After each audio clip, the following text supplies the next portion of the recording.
Kwa nini Yesu anazungumza kwa habari ya mwenye masikio ya kusikia na asikie? Na kila mtu pale alikuwa anasikia. Unadhani Yesu alikuwa anataka usikivu wa aina gani? Kwa sababu wote ambao walikuwa wamemzunguka pale walikuwa wanasikia anachokiongea. Kwa nini mwisho wa hii habari anasema mwenye masikio ya kusikia na asikie? Hapa anazungumza kwa habari ya maarifa, atakaye daka haya maarifa na ayadake.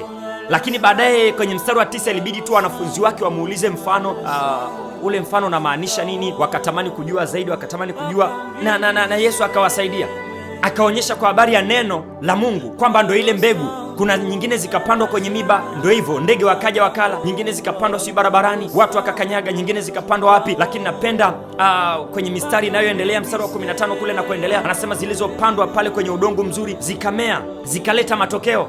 Kwenye mstari wa 15, zile zilizopandwa penye udongo mzuri ndio wale ambao kwa unyoofu na wema wa mioyo yao hulisikia neno na kulishika, kisha huzaa matunda kwa kuvumilia.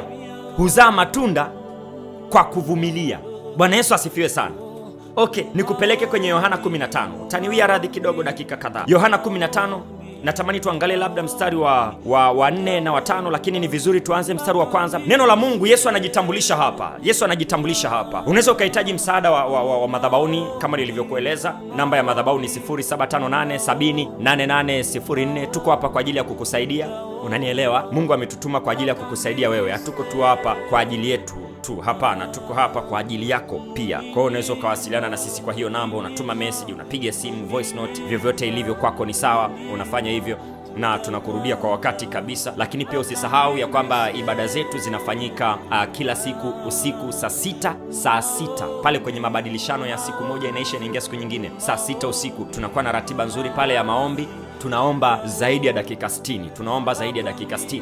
Kuna vitu vingi pale tunavikomboa, kuna kuta nyingi za adui tunaziangusha, lakini kuna maisha yetu tunayoyajenga pale. Yale ni maombi ya langoni na ni maombi ya muhimu kuliko maelezo. Kwa hiyo hakikisha unaungana na sisi kwenye hayo maombi. Maisha yako yataanza kubadilika. Shuhuda ni nyingi sana zimekuwa zikija madhabahuni kwa habari ya hayo maombi. Watu wanapata ndoa, watu wanapata kazi, watu adui alikamata tumbo la uzao, watu wanapata uzao. Maisha ya watu wengi sana yamebadilika kwenye hayo maombi ya usiku. Mimi namtukuza Mungu sana kwa wewe ambaye unashiriki, na Mungu ataendelea kuonekana kwenye maisha yako. Kitabu cha Yohana sura ya 15. Kitu ambacho naendelea kukufundisha hapa madhabahuni ni kwa habari ya kutumia kile ambacho unakijua, kutumia kile ambacho unakijua. Na unakipataje? Maarifa unayapataje? Msaada unaopataje? Nimetoka kukuonyesha maandiko kwenye kitabu cha Luka kwa habari ya mbegu ambao Yesu anawafafanulia wanafunzi, anawaambia mbegu zile ambazo nimewaeleza kwa mfano ni neno la Mungu. Inategemea unalipokea vipi neno la Mungu kwenye maisha yako. Wengine neno la Mungu linaenda kuanguka tu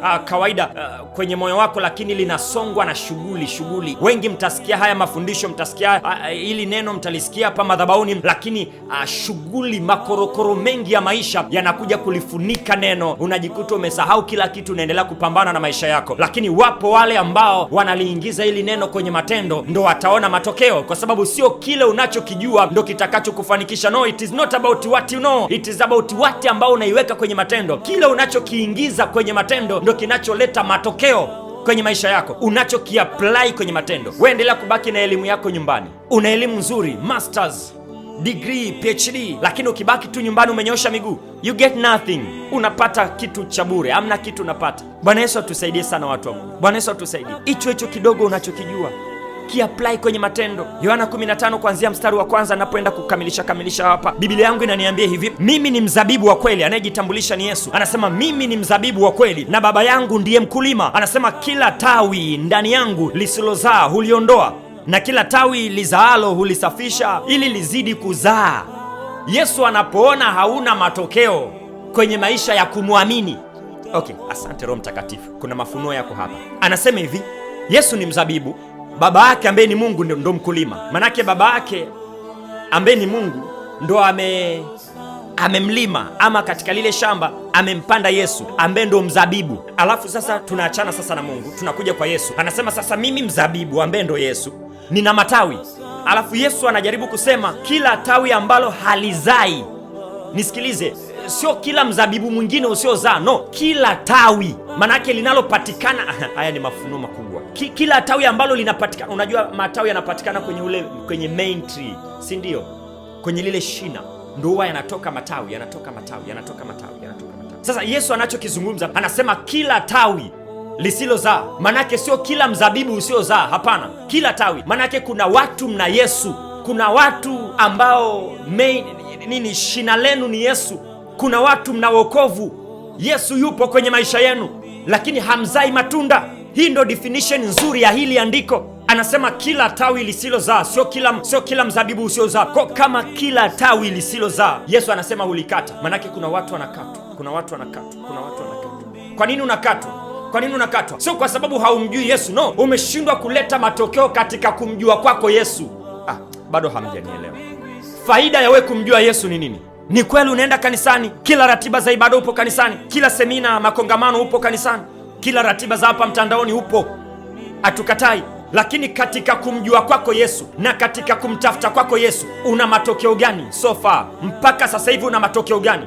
Kwa sababu sio sifa tu kuwa tawi la mzabibu ambao ndo Yesu. Hiyo sio sifa. Sifa ni kuona matokeo. Ndio maana Yesu anatoa huu mfano, anasema tawi lisilozaa mimi nalikata, halafu lile linalozaa anasema analisafisha ili lizidi kuzaa zaidi, lizidi kuwa bora zaidi. Ndio maana tunaweza tukabaki kwenye chumba kile cha watu wa Mungu, chumba kile cha watu tuliookoka, chumba kile cha watu ambao tumempokea Yesu, lakini kuna baadhi ya wachache ambao wanakuja na matokeo. Wengine wanabaki pale wamestaki mahali, na unapostaki unaanza kumkemea shetani. Nisikilize nikwambie, sio swala la kumkemea shetani. Wewe umeshindwa kuapply kile unachokijua. Sio swala la kumkataa shetani, sio swala la kuanza kumpinga shetani kwenye maombi, no. Kuna kitu unakijua lakini umeshindwa kukiweka kwenye matendo, na katika chumba hiko ndio maana unaweza ukajiuliza, mbona kanisa ni hili, mchungaji wetu ni huyu, mbona wanaofanikiwa ni wachache, mbona wanaoinuka ni wachache, mbona wanaoongezeka ni wachache, mbona wanaostawi ni wachache? What happened? Lisikilize nikwambie kitu, ndani ya kanisa lako yako matunda yanayozaa,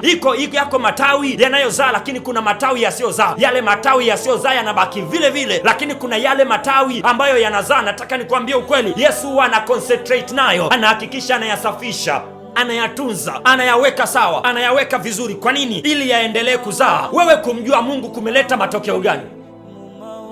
Watu wakusimamishe pale njia panda stendi, wakuulize, kila siku unaenda kanisani, kila siku. Nisikilize nikwambie, kumeleta matokeo gani? Utofauti wako wewe na wanaoenda kwa mganga wa kienyeji uko wapi? Utofauti wako wewe unaenda kanisani kila ibada na wale wanaoangalia series na tamthilia muda wa ibada, utofauti uko wapi? Utofauti wako wewe unayeamka usiku na kuomba na wale ambao wanalala mpaka asubuhi, utofauti uko wapi? Lazima ifike mahali, tengeneza mazingira, weka kiu ndani yako ya kumtaka Bwana wa matokeo. Asibaki tu kuwa Yesu, no. Tunamtaka Yesu wa matokeo, Yesu atakayebadili maisha yetu, Yesu atakayeleta matokeo kwenye ndoa, Yesu atakayeleta matokeo kwenye familia. Hatutabaki na Yesu kama jina, hatutabaki. Hata Biblia inaeleza kwa habari ya matokeo ya kuabide na yeye. Anasema mkikaa ndani yangu na maneno yangu yakikaa ndani yenu. Anazungumza wazi, anasema ombeni lolote. Manake wewe kuwa connected na Yesu, lazima matunda na matokeo yaonekane kwenye maisha yako. Kwa nini unakuwa wa kawaida mwaka wa pili? Kwa nini unakuwa wa kawaida mwaka wa tatu? Kwa nini unamzoea Yesu mwaka wa 4? Kwa nini una miaka mingapi pale kanisani na bado wa kawaida sana? Hauna tofauti na watu wapya wanaokuja pale. No, nisikilize nikwambie kitu. Hatuwezi tukaconcentrate sawa kwenye matokeo, lakini kama una concentrate na Yesu, lazima matokeo yaonekane, kwa sababu Yesu anapokuja kwenye maisha yako, lazima kwanza atabadili maisha yako, lazima atabadili. Anasema mnakuwa wapya, mnakuwa viumbe wapya, ya kale yanapita. Ya kale ni pamoja na nini? Mambo ya kale rabashata ni pamoja na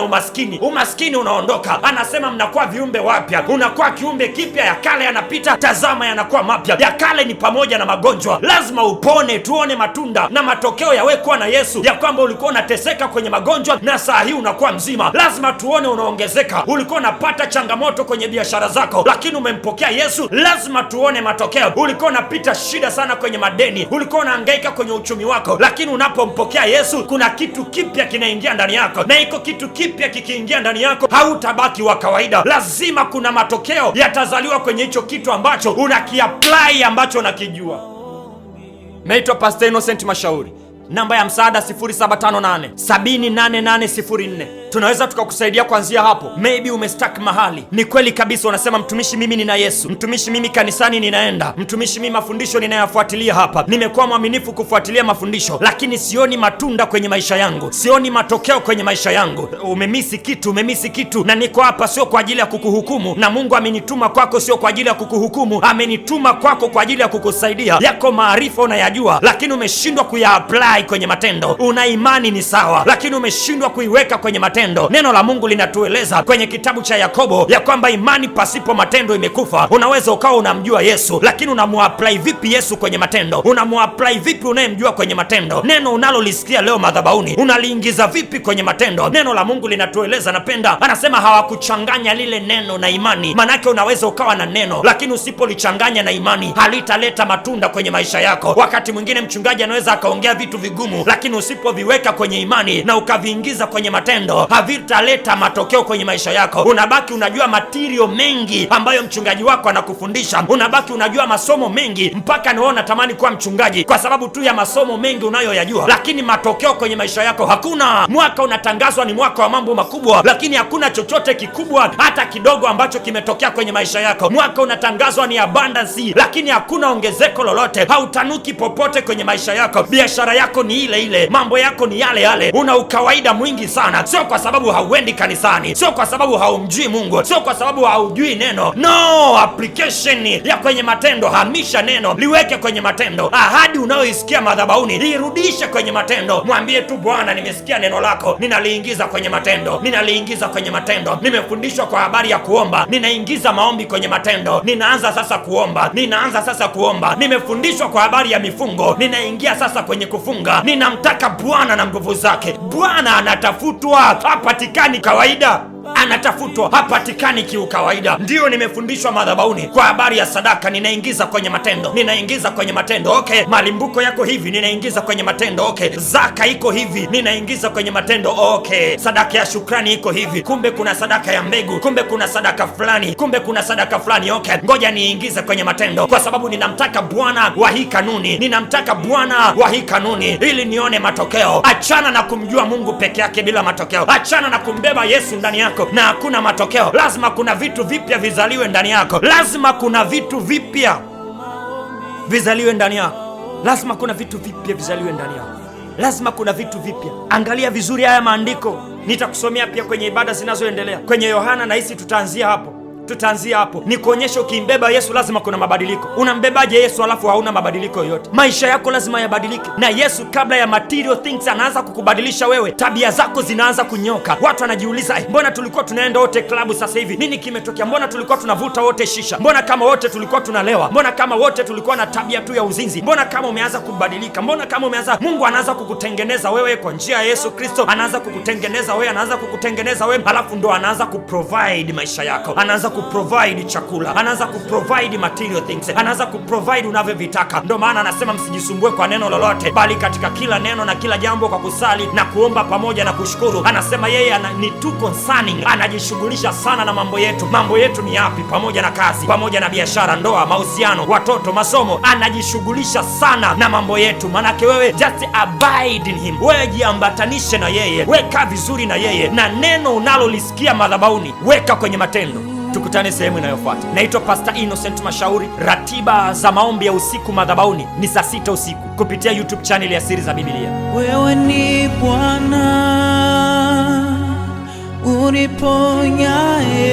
uniponyaye, wewe ni Bwana mponyaji, lituma neno lako liponye. Wewe ni Bwana ponyaji, wewe ni Bwana uniponyaye, wewe ni Bwana ponyaji, lituma neno lako